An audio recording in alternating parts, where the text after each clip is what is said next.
सुशील में स्वागत करती हूँ। मैं एक नाच गीत लाई हूँ। आप लोगों को कैसा लगा हमें कमेंट में ज़रूर बताना। अगर गाना पसंद आए तो लाइक, सब्सक्राइब और शेयर करना।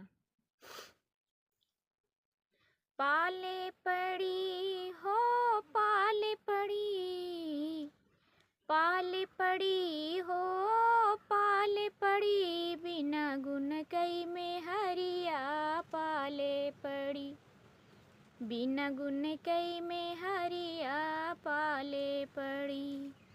पाले पड़ी हो पाले पड़ी, बिना गुन कई में हरिया पाले पड़ी। जोन्हरी हमारे बजरी हमारे, जोन्हरी हमारे बजरी हमारे, लईके सरसौ बोझा मन चली, बिना गुन कई में हरिया पाले पड़ी, बिना गुन कई में हरिया पाले पड़ी। पाले पड़ी हो पाले पड़ी, बिना गुन कई में हरिया पाले पड़ी।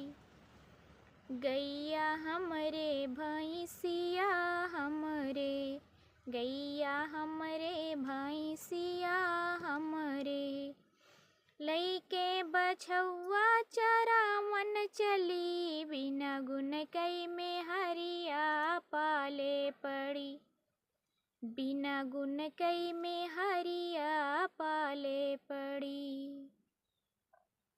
खुरपी हमारे हसिया हमरे, खुरपी हमारे हसिया हमरे, लईके नहानी निरावन चली, बिना गुन कई में हरिया पाले पड़ी, बिना गुन कई में हरिया पाले पड़ी। पाले पड़ी हो पाले पड़ी, बिना गुन कई में हरिया पाले पड़ी। लड़का हमारे बच्चा हमारे, लड़का हमारे बच्चा हमारे, कुकुर बिलरिया खेला मन चली, बिना गुन कई में हरिया पाले पड़ी, बिना गुन कई में हरिया पाले पड़ी।